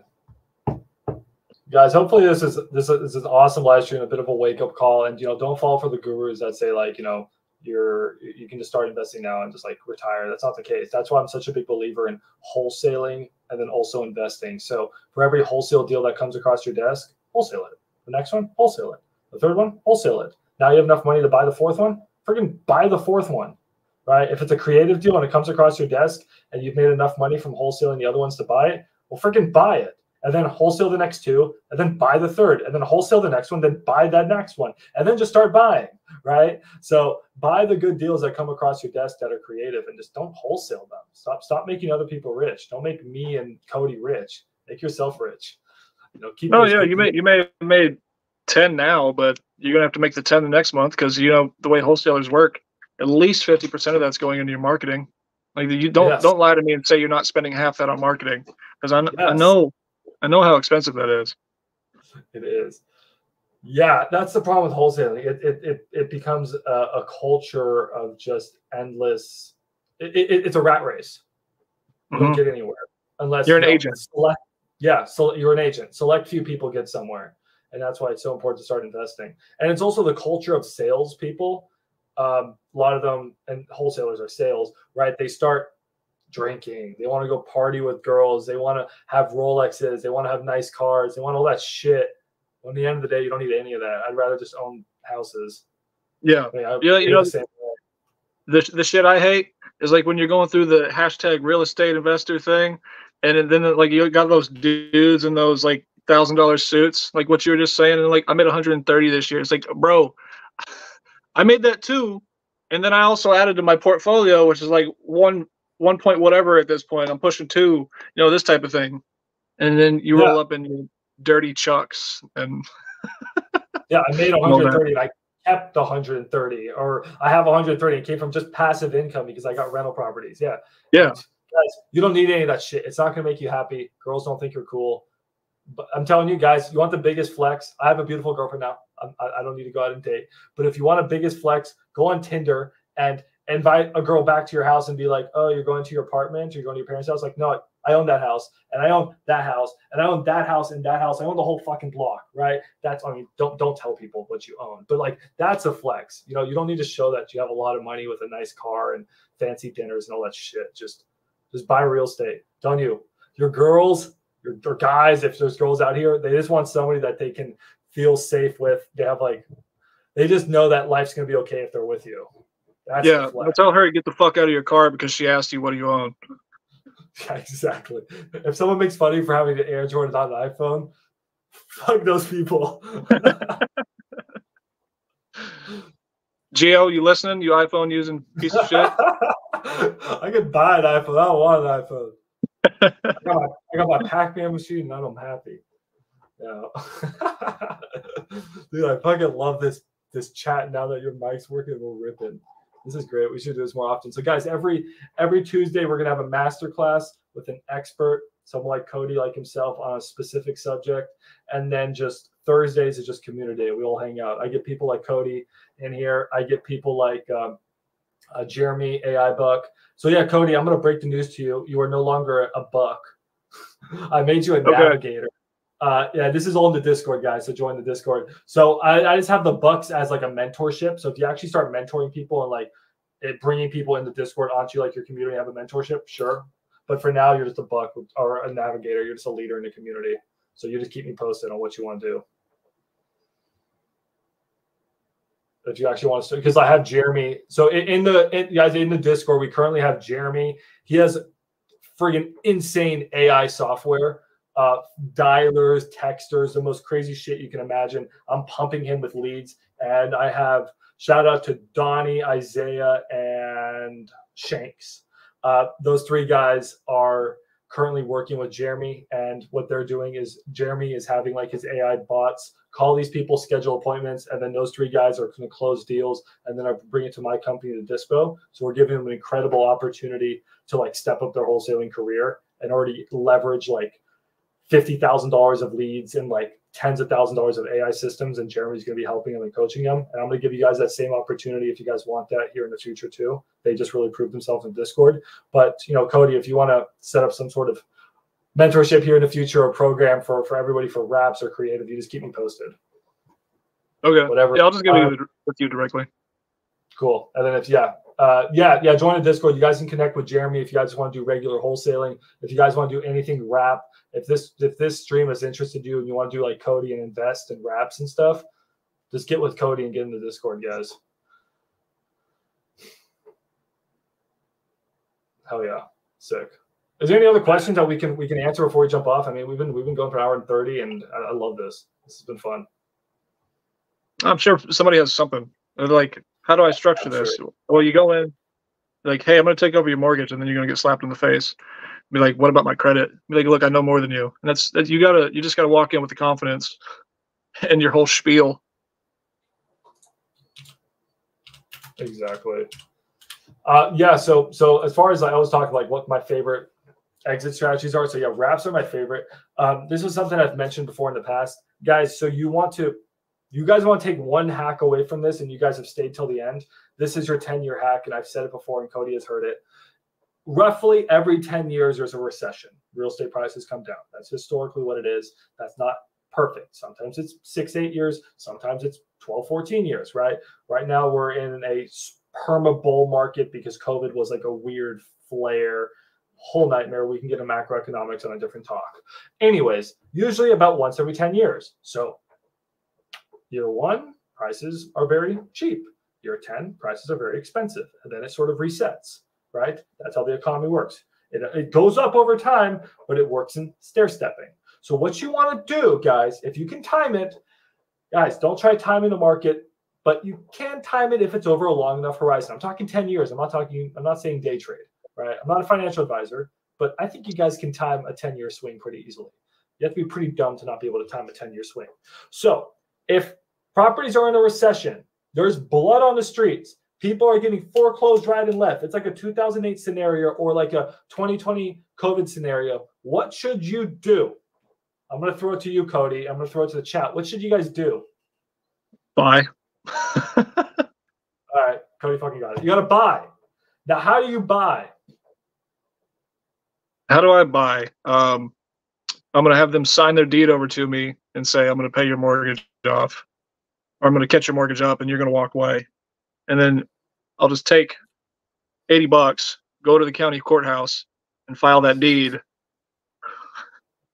because they walked out of their house and handed me the keys so they didn't get foreclosed on. You buy cash, you buy sub 2, you buy seller finance. You just fucking start buying, guys, okay? When properties are cheap. Now, 10 years later, properties are expensive. We're near the end of the bull market. Probably more similar to where we are now, right? Or maybe a year ago, right? What do you do then? Well, you can either hold and keep holding, be like Pace Morgan, hold for another 20, 30 years, or sell, but don't sell cash because you're about to get the fattest amount of capital gains taxes and Uncle Sam's going to come knocking on your door. Sell on a wrap. Buy sub 2 seller finance in a recession. 10 years later, sell on a wrap. Buy a house for $100 grand. 10 years later, sell it for $250 grand. You did some work to it. You made it really nice at a 10% interest rate, and you bought it at a 3% interest rate. You're making probably like $2,000 in cash flow a month. Then, once prices go down, you take the down payments that you got from your wraps because you sold them at 10 or 20% down payments, and you repeat the cycle. You buy sub 2 seller finance again, and you just rinse and repeat. You guys will be multimillionaires. That's all you got to do. It's so fucking easy. It's just people aren't patient. So, people just don't want to wait 10 years to get rich. It sucks. Yeah. Waiting sucks. 10 years sucks. Everyone's so used to flicking their social media and get whatever they want. Exactly. 10 years happened so fast in retrospect, but looking forward, it seems so long. I can remember 10 years ago, I was 15. Damn. And just for 10 years ago, I was playing baseball. So if this did not click for anybody yet, when Kiyosaki brags about being a debt millionaire, he is in real estate because that is what he stacked. You can be a cash millionaire and pay all the cash taxes, or you can use other people's money, get all the write-offs, be a debt millionaire, and get cash flow. Okay, I mean, like, especially when you start stacking rentals, landlords look at their equity. Good landlords look at their debt. Same thing with notes. You're always stacking debt. I love that. I hate having equity in my properties. I have 2 properties with a shit ton of equity, and I hate it. I look at those and it makes me pissed off every single day because it's not doing anything for me. And guys, the worst cash tax is inflation. So you just hold your cash, you're losing it. It's disappearing in front of your eyes. So try to buy properties. I'm not bullish right now in the market. I think I've said that 1,000 times. Like, I'm very careful about what I buy. But if you find a good deal, just fucking buy it. All right. Be careful. Right now you want to be careful about how you deploy your capital. But if there's a good deal out there, guys, buy it. Don't just keep money rotting away in your bank account. My God, just find somebody. Sorry. To just find somebody to borrow the money from. Oh yeah, guys. If you find a good deal, you guys can. That's one thing I never understand. People are like, "Oh, I don't have the money to buy a good deal." Dude, just partner with someone. There's hundreds of in here that will front you the money or just JV with you. I do like 50-50 partner with me or Cody or whatever. Like the money's not an issue. That's the easiest part. The hardest part is finding the deals. Someone asked, yes, before we step off, can you recap the basics of a wrap? Absolutely. And I got some videos on my channel.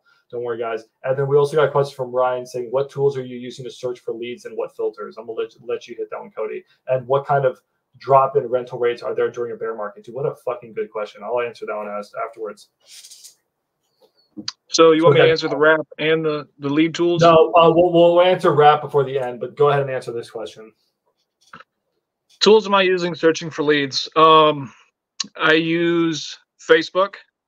I swear if you guys start stealing my Facebook deals, I'm gonna get pissed. I've made like a third of my properties off Facebook Marketplace. Really? Yeah, I use PPC. The Athens deal came off PPC. I remember that one. And I got one up in Oklahoma off that. Realtors. The one out in Lufkin sub 2, I got off a referral from an agent.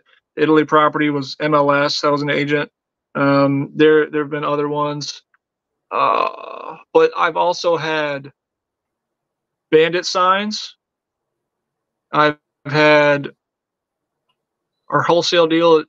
So, okay, so 1, 2, 3 properties now. I've gotten purchases and or assignments off of the people walking into me, seller financing my property, and then trying to work something out with their property because they wanted to move properties. So I've actually made so much money off of owning one and selling it, and then them either trying to trade or just get cash for the property that they owned because they wanted to move.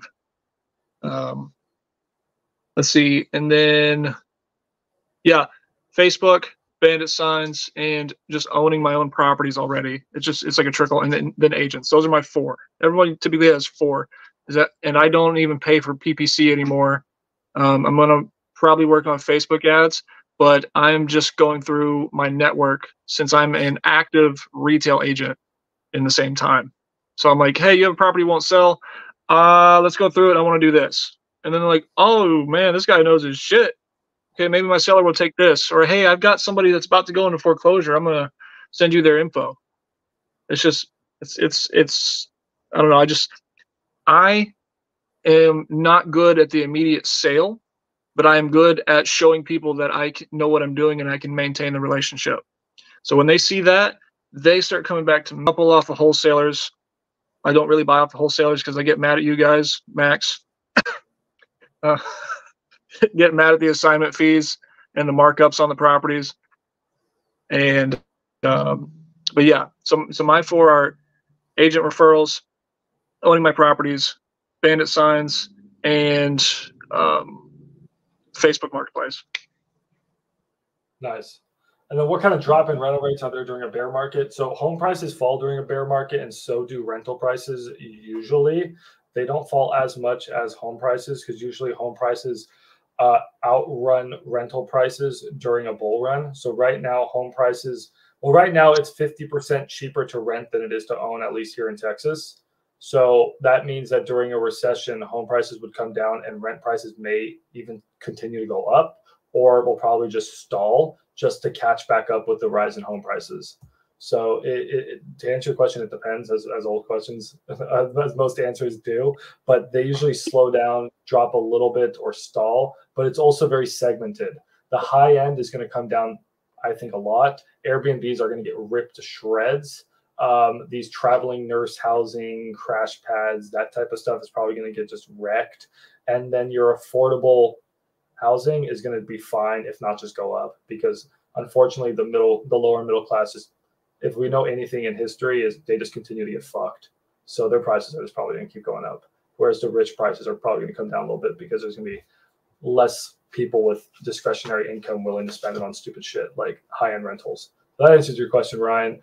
One thing I wanted to ask before we jumped off, Cody, was, so, hey, you own, more than a dozen wraps. Things are going well, but how do you, what is your long-term goals and how do you want to scale this?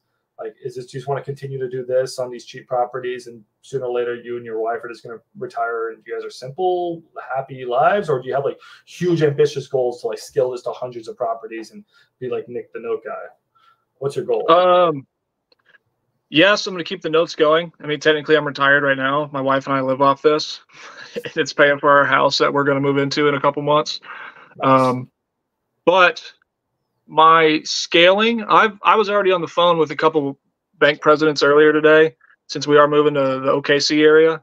Was talking about land developments and buying a mobile home park at this moment. So I'm structuring these deals to where I get ROI by putting like no money out of pocket. So like I'm finding private money to give them an ROI to cover my down payment and my holding costs while I do value add and or develop X in each property. Well, if you need some private money, I am an official Gator lender now, but I have money laying around. So talk to me. I need $250,000. We can figure something out. Okay. I'm a Gator. Shout out to Pace, Gator lender. But yeah, that's awesome, man.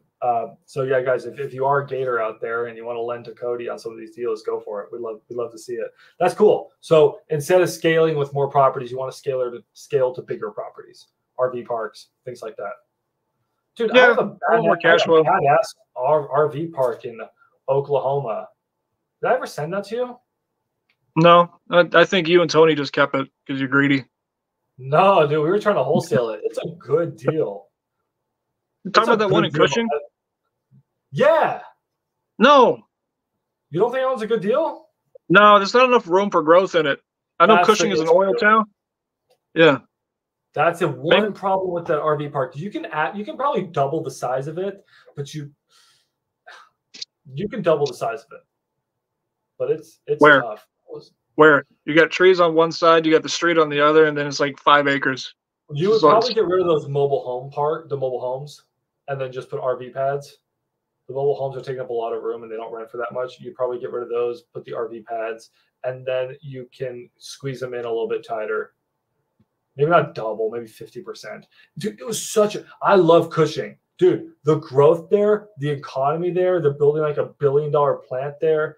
I thought it was an incredible deal. I wanted to buy it myself, but I completely agree. The expansion was the issue. He was giving us the best terms too. He was such a sick guy. The guy selling it was like the sheriff of the town. He was like walked around. Oh yeah.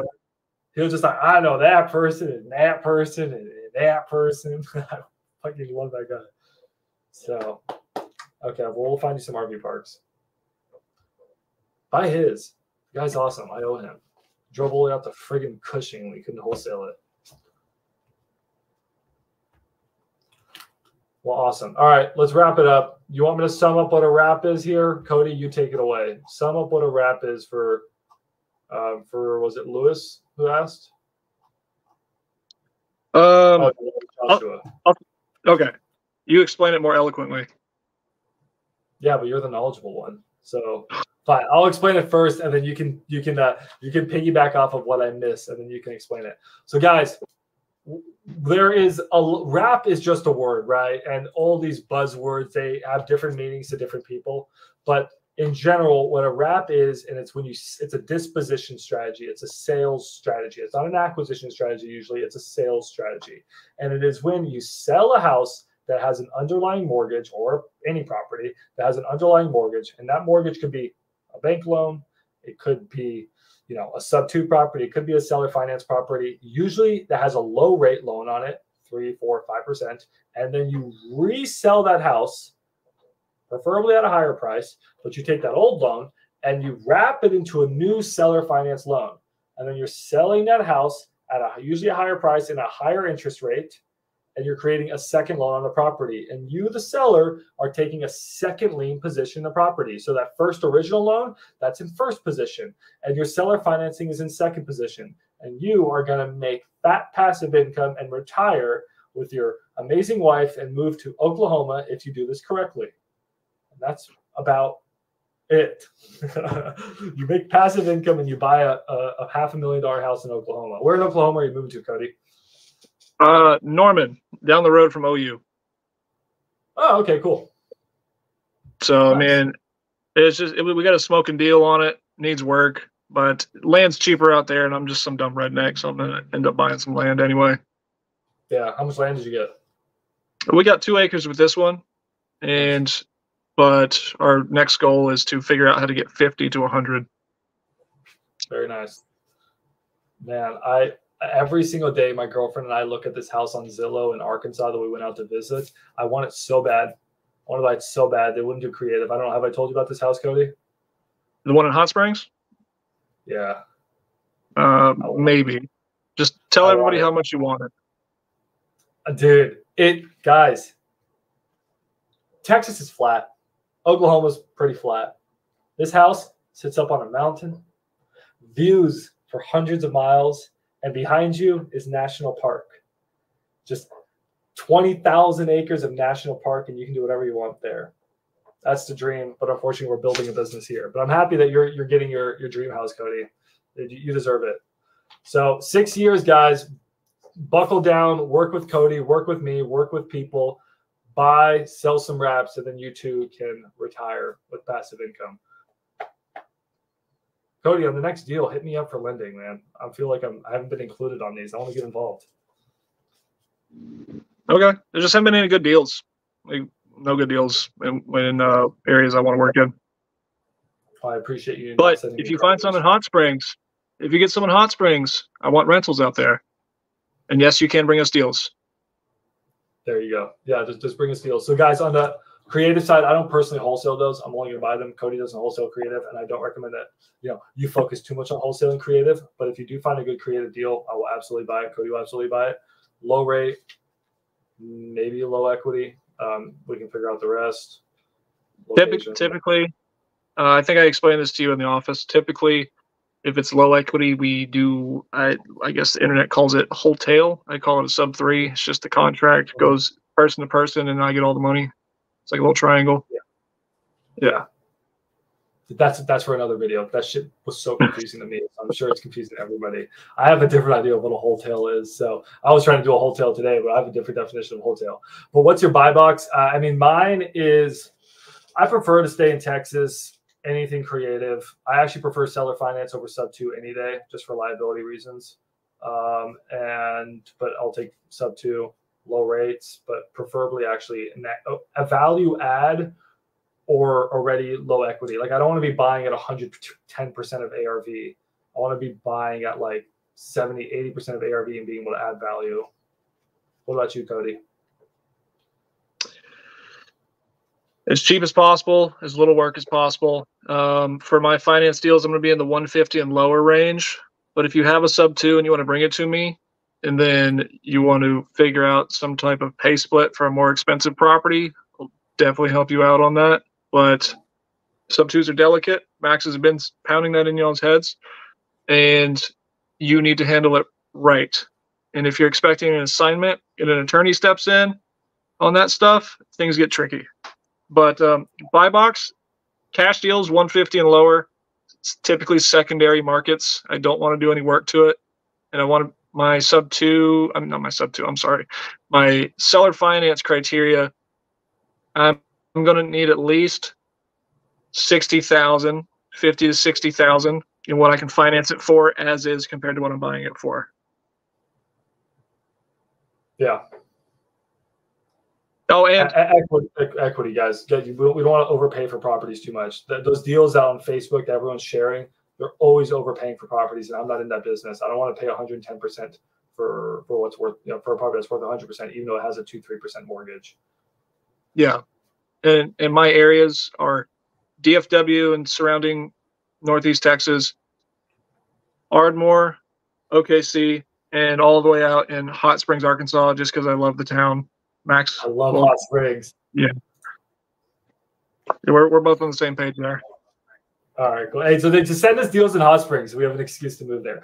Yeah, guys. At the end of the day, the deal's a good deal. To send it over to us. If we don't personally buy it, then we'll know someone that will buy it. Like Tony will buy it, or someone in our network will buy it. So don't worry about that. Just find the good deals. Well, thanks, guys. This was fun. I'm so happy we got the volume working. We're gonna have to do this again. So this was a good first masterclass. Hopefully, you guys learned a thing or two. Yeah, sorry about my audio, dude. If anybody your fault. wants to follow me, it's literally just Mac Does REI on TikTok. Then I've got a link. You can connect with me everywhere else. Oh, what? You're on TikTok? You do not. I got like 8 videos, bro. Mac Does REI. Am I got this right? Mac Does REI. Yep, that's it. Dude, he's on TikTok. See, I look like I'm on TikTok, right? Because I look like an annoying European guy that wears a Speedo. You don't look like you'd be on TikTok. You look like you know what you do. You look like you smoke like a full pig on TikTok. One of those guys. No, I do real estate, but I can't tell everybody the fine details of how I do sub twos and wraps and everything, because then everybody's going to do it. And they already changed the laws one time. So it's like, hey, here's my property. Here's how much money I made. And that's it. Follow me. And it's really difficult. Because like when you wholesale, everybody's got wholesale and flips on the internet. Like you go in, you kick your contractors in the ass, you kick the seller in the ass, you knock their prices down, you make more money over here. Try to get it all done in 6 months, 30 days if you're wholesaling. But yeah, doing the wraps and the wholesale sub threes and everything, it's going to change the laws. That's why you can't put every detail on the internet. It's going to change the laws. People like Pace, they've opened up Pandora's box, and this shit's going to get regulated so hard. So just get ready, guys. Take advantage while you still can, and try to always do things above the law, because it's going to get regulated really fast. But yeah, thanks, guys. I actually have to go right now and buy a house. So for the fund, $475,000. We got it locked up. Good job, Ryan. If you're out here, let's see if we can either buy it or wholesale it. I'm not sure which one. So I'll see you guys later. Great job, Cody, guys. I appreciate y'all for being here, and big shout out to Cody. Dude's awesome. Thanks, Max. Thanks, everybody. No, thank you. All right, see you, dude.